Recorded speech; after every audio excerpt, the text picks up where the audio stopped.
My sister stood up at Thanksgiving, her wine glass trembling just enough to look dramatic, and said, "Olivia needs to stop begging for money. It's pathetic." Everyone laughed softly like cruelty was a family tradition.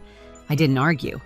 I just reached for my phone, opened my banking app, and started canceling 6 years of secret payments, her credit cards, her car, her loans, all gone in 30 seconds.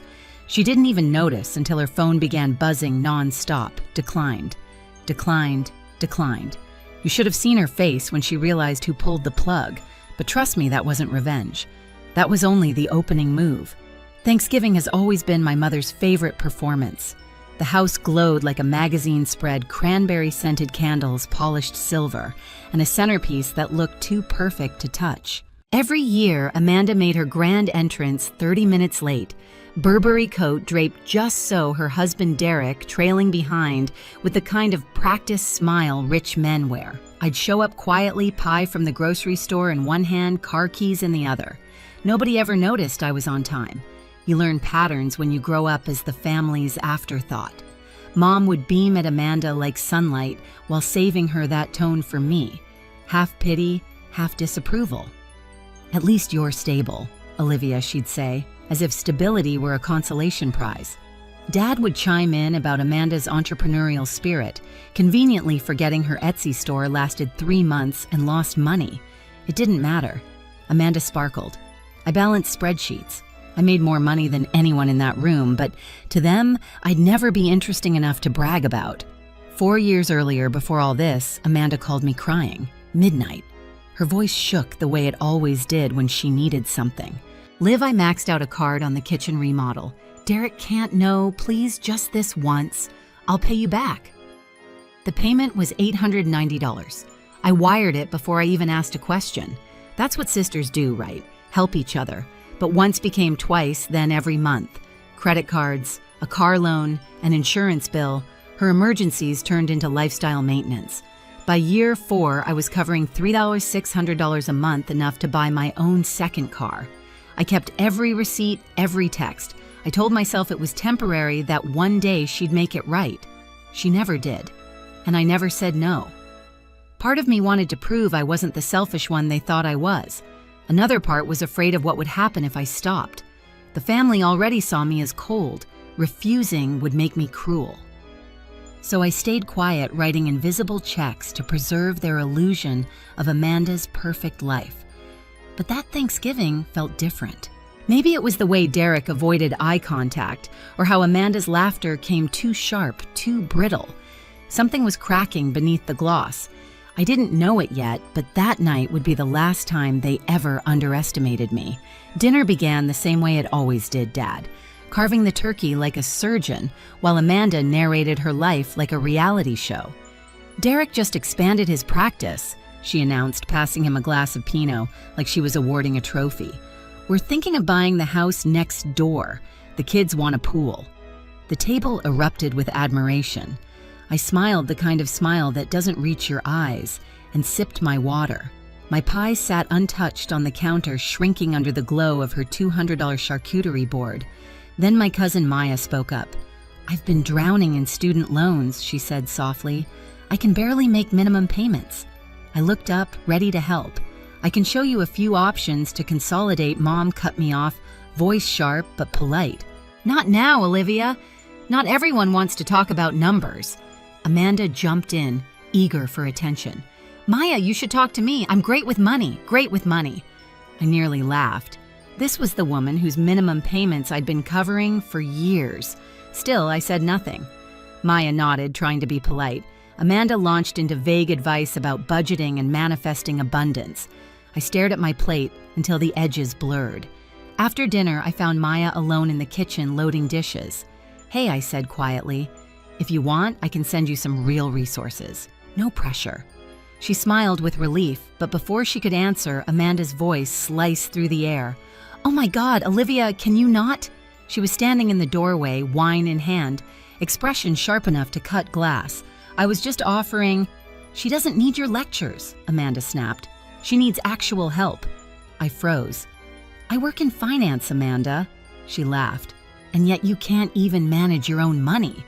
Everyone knows you're always broke. That's why you live in that tiny apartment." The words landed like slaps. Behind her, Dad appeared, drawn by the noise. "What's going on? Amanda's right," Mom said quickly. "If you're struggling, Liv, you can tell us." I stared at them. Struggling? Amanda's eyes glittered. "She's always asking me for money, Dad. It's embarrassing." That did it. My heart started pounding so hard I could hear it in my ears.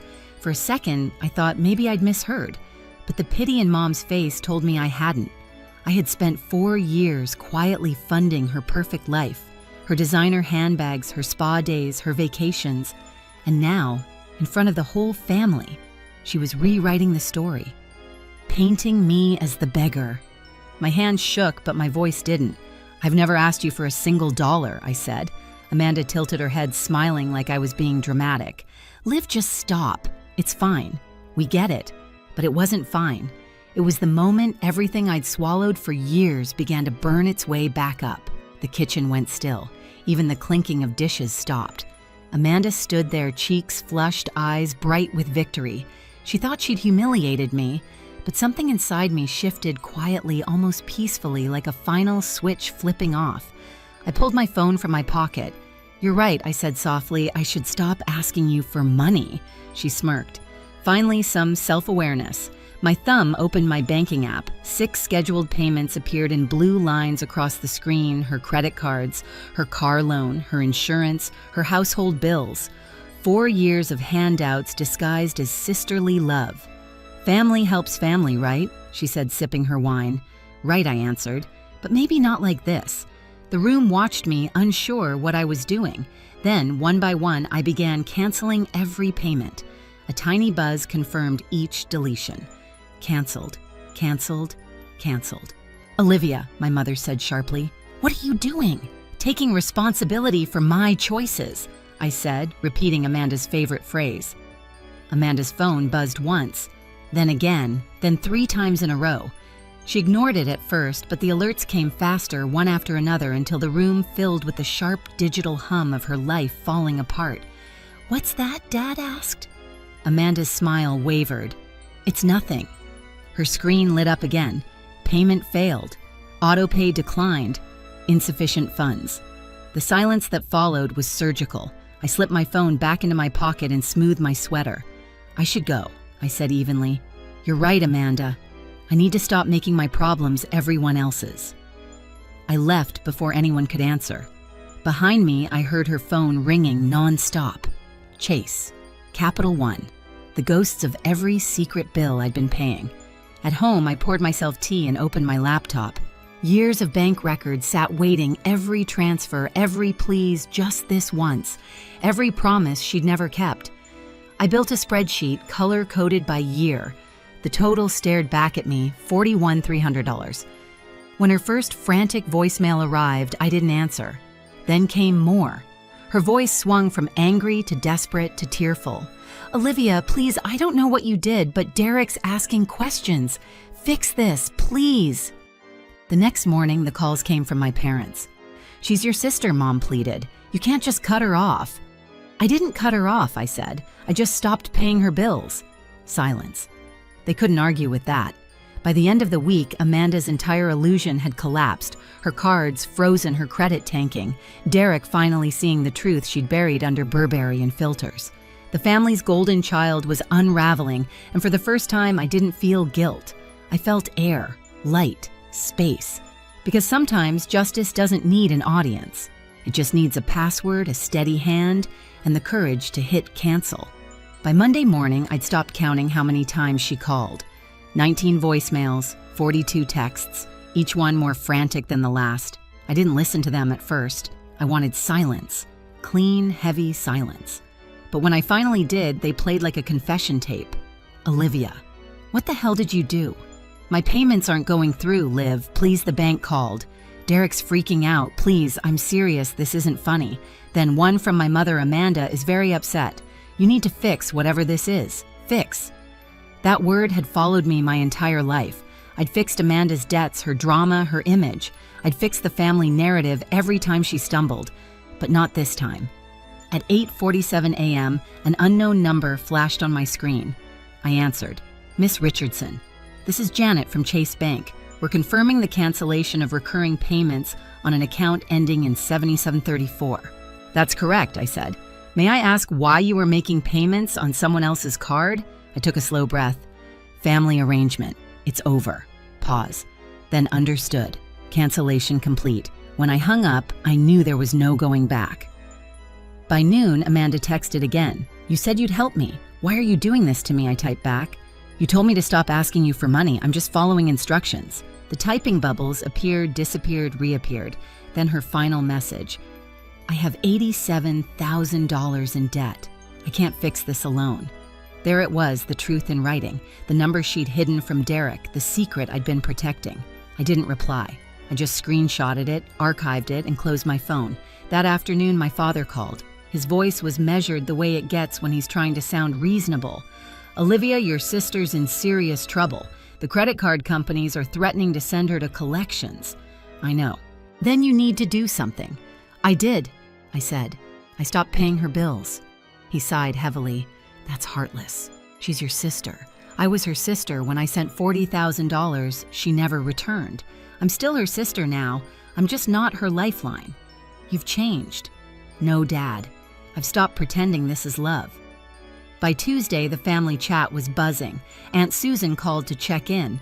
Then Brian texted, followed by a voicemail from Maya. I ignored them all until Maya's second message came through. Olivia, I just found out. She told everyone you were begging her for money while you were paying her bills. That's insane. I could hear the disbelief in her voice. You have to tell people the truth. I don't need to, I said quietly. The truth's already catching up. And it did, faster than I expected. Thursday evening, my phone rang again. Derek. For a second, I almost didn't answer. Then I did. Hey, he said, voice tight. I wanted to hear it from you. You've been paying her credit cards, yes. For how long? 4 years. Silence. Then a sound halfway between a sigh and a laugh. Jesus Christ, I didn't want to get between you two. You weren't between us. You were under us, holding her up. I didn't know what to say. He kept going. She told me you were jealous, that you couldn't manage your own money. I believed her. I swallowed. Now you know. Yeah, now I know. Derek wasn't angry. He sounded tired. The kind of tired that comes after years of denial. He thanked me, then apologized. Not for Amanda, for believing the wrong person. Friday morning, Amanda showed up at my apartment, no makeup eyes swollen, wearing sweatpants that probably cost more than my entire outfit. She looked small for the first time in her life. Can I come in? I should have said no. But I stepped aside. She sat at my kitchen table, tracing a finger along the edge of her coffee mug. I messed up. Yes, I said. I was drunk at Thanksgiving. I just wanted them to think I was doing well. I didn't mean what I said. You called me a beggar. Her lip trembled. I was scared. Derek was getting suspicious. I thought if I made you look worse than you, I finished for her. She nodded. I don't know what to do, Liv. The credit cards are frozen. The car might get repossessed. Derek's furious. I stayed quiet. Please, she whispered, just for a few months. I'll get a job. I'll pay you back. You've been saying that for 4 years. Her tears came fast, ugly, real. You don't understand. I'll lose everything. No, I said softly. You already did. She blinked at me like she hadn't processed it yet. I stood and opened the door. I can't, I said. Not again. She hesitated. I really am sorry. I believe you're sorry it's over, I said. But I don't think you're sorry for what you did. She left without another word. That night, I sat on my couch, my small, quiet couch in my small, quiet apartment, and exhaled for what felt like the first time in years. My phone vibrated once. A new text from Derek. She's telling the truth about being sorry. I'm handling it. She's working now. Thank you for everything. I didn't reply. Not yet. Some things don't need words, because revenge isn't always fire and spectacle. Sometimes it's the slow, steady silence of a door that finally stays closed. And in that silence, for the first time, I heard my own life start again.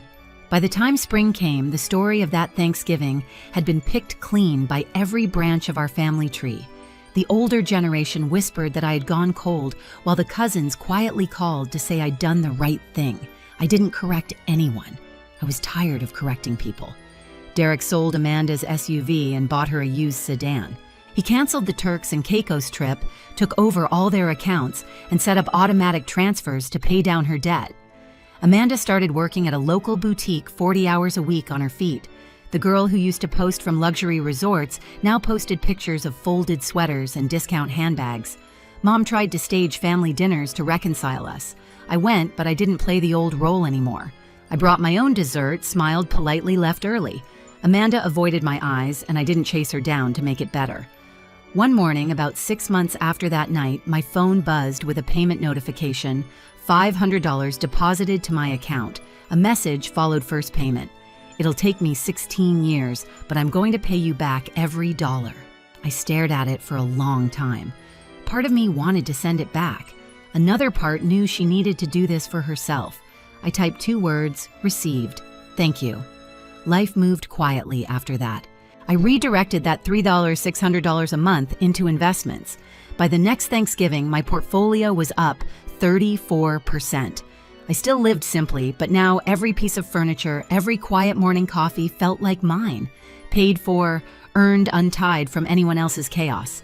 At Christmas, Amanda and I stood side by side in Mom's kitchen again, strangers who shared the same childhood. She handed me a plate of cookies without meeting my eyes. I'm working on it, she said. I know I told her. It wasn't forgiveness. It was acknowledgement. Maya hugged me before she left that night. You taught me not to let people walk all over me, she whispered. You did that by finally not letting them walk over you. That's when I realized the truth. The moment I stopped being the family scapegoat wasn't when Amanda's phone lit up with declined payments. It was when I stopped apologizing for doing what was right. A year later, Thanksgiving looked smaller, fewer guests, less noise. But for once, the quiet felt right. I sat at the same table where everything had fallen apart 12 months before and realized I wasn't waiting for anyone's approval anymore. I'd spent most of my life trying to be the sister who fixed things until I learned that fixing others can break you in ways no one sees. Amanda was polite, calm, almost shy. She passed me the mashed potatoes, and for the first time, there was no hidden performance behind her smile. I didn't feel anger anymore, just distance, the kind that finally feels peaceful. I left early, walked out into the cold night, and thought about all the things I'd bought back with my silence, my dignity, my savings, my self-respect. I used to think revenge meant making them hurt, but real revenge is just living well, unbothered, free. If you've ever been the one who held a family together until it broke you, this story is for you. Drop a comment and tell me where you're listening from your stories. Remind me I'm not alone. And if you believe that setting boundaries isn't cruelty, but courage, hit subscribe. There are more stories like this about people who finally stopped apologizing for saving themselves.